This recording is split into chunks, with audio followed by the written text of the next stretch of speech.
रामकृष्ण हरी. मित्राचे गुपित सगळ्यात जास्त जर कोणाला माहिती असतील ते मित्र किंवा सोबतीच असतात. आता अमोल खुणे नावाच्या एका मनोज जरांगे साहेबांच्या सोबतच्या सहकार्यानं एक असा आरोप केलाय की जरांगे पाटलांनी उसामध्ये 7 कोटी रुपये घेतले. आता हा आरोप भला कसा आहे, पण त्यापूर्वी तुम्ही समजून घ्या मित्रांनो की अमोल खुणे आणि मनोज जरांगे पाटील हे दोघ जण शिवभा संघटनेमध्ये एकत्रित काम करत होते आणि कोपर्डी ताईच्या बलात्कारावरून त्या आरोपीला मारल्यामुळं त्या अमोल खुणेला ही जेल झाली होती आणि तो जेलमध्ये असताना अमोल खुणेंना भेटायला किंवा त्यांच्या परिवाराला कुठलंही प्रकारचं सहयोग हे जरांगे पाटलानं केलं नाही. जरांगे पाटलांच्या सांगण्यावरून त्यांनी हे प्रकरण केलं होतं मारायचं, पण ऐन टायमाला जरांगे पाटलानं धोका दिला आणि नंतर आता जेलमधून बाहेर आल्या या ठिकाणी खुणेंनी आपली बाजू लावून धरली. ही याच्या मागची पार्श्वभूमी.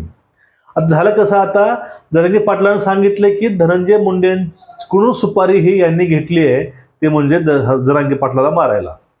आणि त्यावरून आता हे वाद असे येतात पुढे की जरांगे पाटलांनी उसामध्ये 7 कोटी रुपये घेतलेत, ते पण धनंजय मुंडेकडून. कारण काय, विधानसभेला सहकार्य करण्यासाठी किंवा शांत बसवण्यासाठी. भलेही जरांगे पाटलावरती आरोप सिद्ध होतात किंवा नाही होतात हा विषय नाही, आपल्याला यावरती काही बोलायचं नाही. पण जे काही महत्वाचे 4 ते 5 मुद्दे तुम्हाला मी प्रश्न या ठिकाणी विचारतो याच्या माध्यमातून, एक भारतीय नागरिक, एक हिंदुत्ववादी, एक मुलगा म्हणून किंवा एक माणूस म्हणून, आणि तेही मराठा समाजातील आलेला.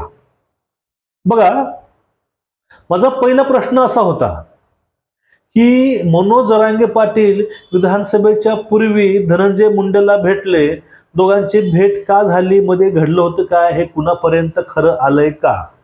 अजिबात नाही. जरांगे पाटलांच्या ह्या बैठका ह्या बंद दाराआड असतात, होत्याही. आणि या ठिकाणी एक खुणेने एक अतिशय महत्वाची गोष्ट म्हणून ती आवडली मला. स्वतः मोठे होण्यासाठी जातीला वेठीस धरू नका किंवा घेऊ नका, जात वेठीस धरू नका. ह्या सगळ्या प्रकरणावरती जो काही आरोप होता जरांगे पाटलांनी 7 कोटी रुपये घेतलेत, ते अजून आरोप सिद्ध झाला नाही किंवा तो आरोप अजून सिद्ध केलाही नाही. नार्कोटिक्स कराया असं ते म्हणतात, तो खुणे. पण एकदा बघा, माझे 4 प्रश्न हे तुम्हाला मी विचारतो, तुम्ही खाली कमेंट नक्कीच करा उत्तराची. पहिला प्रश्न,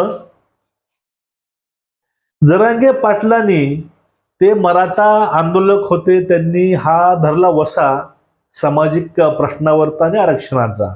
ह्या सगळ्या बाबी असताना मंगेश साबळे नावाच्या एका मराठा कार्यकर्ता, एक मराठा युवक, तो युवक वर्षानुवर्ष जातीसाठी समाजाकरता आवाज उठवत आहे, त्यालाही विधानसभेला सपोर्ट केला नाही.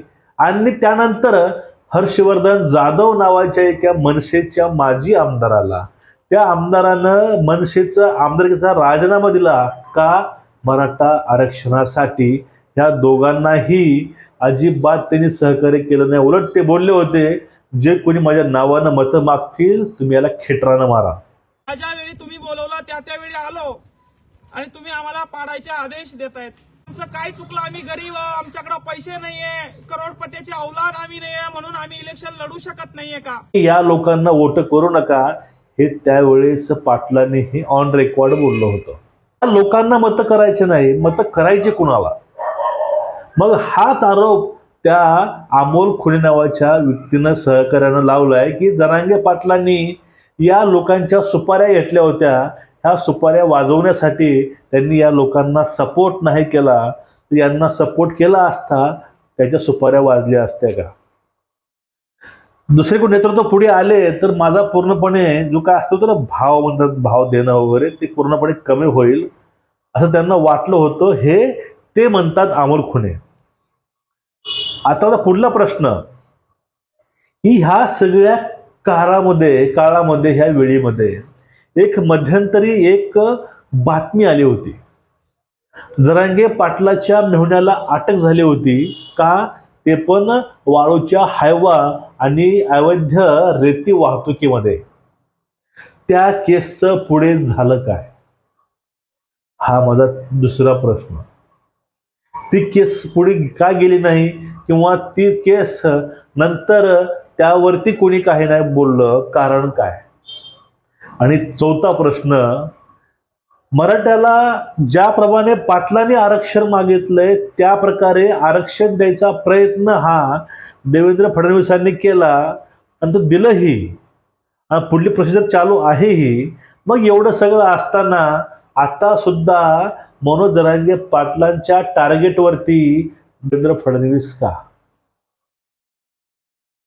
हा माझा तिसरा प्रश्न. आणि चौथा प्रश्न, मराठा आणि वंजारी हा जो काही वाद आहे, हा वाद जरांगे पाटलाच्या आंदोलनाच्या पूर्वी होता का? यस किंवा नो? हे माझे होते निश्चय विचारलेले 4 ते 5 प्रश्न.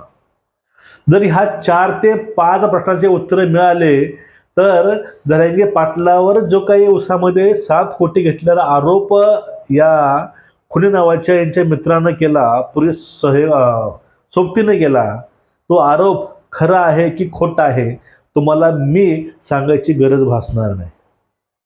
फक्त वैयक्तिक गोष्टीसाठी मित्रांनो, मराठ्यांना आता सध्या एक्झॅक्टली भेटले काय, हे आरोप आहे, हे आरोप तुम्हाला ओळखायचे असतील तर नेमकं हे 4 प्रश्नांचे उत्तर खाली नक्कीच द्या कमेंटमध्ये. तर म्हणणं काय खाली व्यक्त व्हायला मित्रांनो विसरू नका. नमस्कार.